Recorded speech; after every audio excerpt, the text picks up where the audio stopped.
Hey everyone, this is Miss Sitaram from Sparkler Memories. Today what we're going to do is some corned beef, very simple and nothing too complex. First we have is the onions.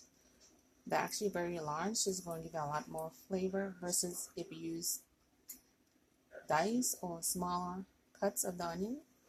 And right here we have the Smart Choice omega-3 non-GMO butter. And over here we have the pot, so let's go ahead and get started.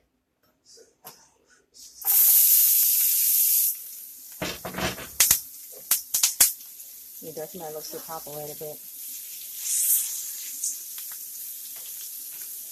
Go ahead and just let that saute for a little bit before we actually add the corned beef to it.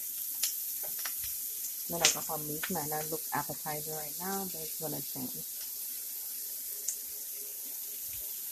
You let that simmer for a little while before we actually add it. Because when you add it right away, it's not going to get the full taste of it or the full flavor of it. So that's why this time I incorporated a butter. You can see all healthy choice. It is good for cholesterol levels, even though we're eating some type of beef.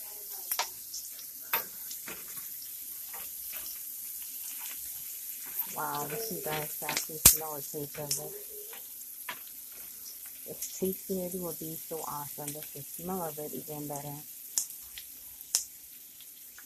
Put that on the side here. To cut down the salt, you're gonna add some garlic powder. Since we didn't have the actual garlic available to us, we're gonna use the garlic powder with parsley. Just add a generous amount in there. If you have wheat garlic, then that's cool. You can do that too. Because wheat garlic, it would cut down on the salt of the corned beef, but you don't want to take away all of the flavor of it. You just want to cut down because it tends to be very strong, depending on what type of corned beef you actually want to use. You don't want to leave it on too long though, because you don't want to get it too dark. And then of course when you add the corned beef to it.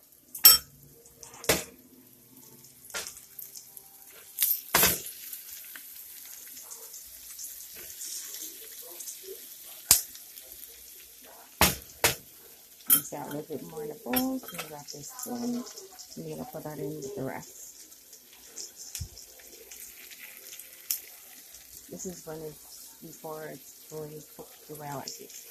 Even though the corned beef itself comes already made, so you just do that basic heat up with the corned beef. But it's not like how it would be if it had red meat, because the red meat itself isn't fully cooked.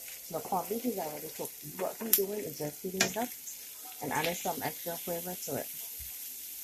Rather than taking it from its existence it was before, you just do now lay cook, then heat a lay heat up.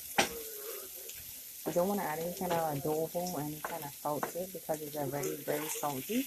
That's one of the main reasons we actually added the garlic with the parsley. You can put regular garlic. It doesn't have to even be the one with the parsley. But because the store only had the garlic powder, and I couldn't seem to find good garlic, this garlic powder will be the next thing to go ahead and do it. As far as the amount of garlic, it depends on you. Because I didn't want my food to be very salty. I wanted to give it a nice light taste. Because a lot of times when you're cooking, you want your food to have flavor, but you don't have a lot of time to be doing a lot of extra stuff to it.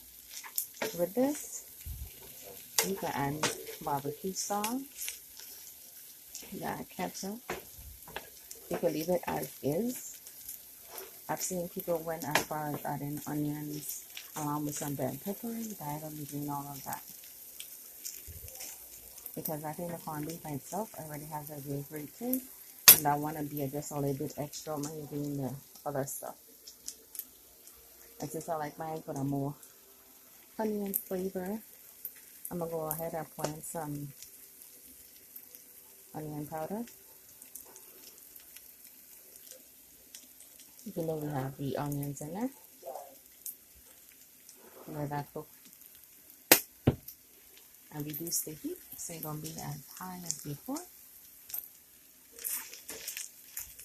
Really simple dish, especially when you don't have a lot of time. You take something that's already cooked and you just heat it up, adding your own little spin to it. Just want to let that go around, see the difference in it in terms of the color. It's a little bit more reddish color. You don't want to stay on one spot too long.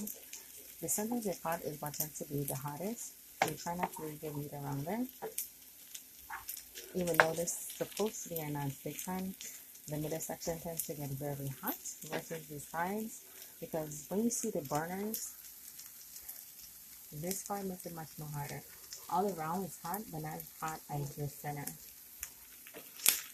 That's why you see, even if you have a non-stick pan, try not to throw all your stuff in the middle, because it tends to get hotter than the outsides of what you have going on, depending on what you're making. I want you to make it nice and simple and not very too complex. If it's complex, then you can't really get a chance to make other things with it. With this, you can actually put your rice between 2 sticks of bread, toasted bread, and boom, you get a quick sandwich when you have it for breakfast, so lunch. That's what I like about corned beef. You can have it in the morning, you have it at lunch, for dinner, depending on what you pair it with. If you want it for breakfast, you can almost put egg with it. If you want it for lunch, you can put it between 2 slices of bread. And if for dinner, you always add some rice, add some vegetables to it, and then it will be a great thing to come together. And it doesn't take long already, because it's already pre-made, and what you're doing is basically heating it up. See, very simple ingredients. Doesn't take nothing too complex. And I'm pretty sure if you go to the store, you're going to add potatoes. So a lot of people probably have hash browns with the corned beef. I mean, if that's cool with you, then great. If you want to incorporate your breakfast, you can always add your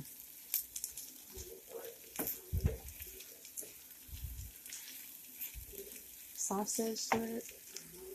But that would be like 2 different types of meat. So when you do that, just remember your sodium intake, because whatever you add to it is going to change the taste of it. Garlic to me cuts down on the salt. I noticed that even if you use garlic, it's still good, because the best one is actually the one that's not in the bottle. That things like if you didn't find good garlic, we're going to use some garlic powder. You see me turn it around here because I want to make sure it doesn't burn, because we're not going to do burnt food. We're going to get food that's all the way cooked, and then we're going to incorporate what you want to have as a little snack before you actually make another type of meal. Just remember, tossing and turning it to cook a little bit. It doesn't take long at all. I think it takes anywhere from about 5 or 6 minutes, because the corn beef itself already cooked and you're just adding things for flavor. That's the only difference when you're doing corned beef versus if you had made something else. So that's it for today. Once again, this is Miss Citara from Sparkling Memories, and we're making some corned beef. Bye bye.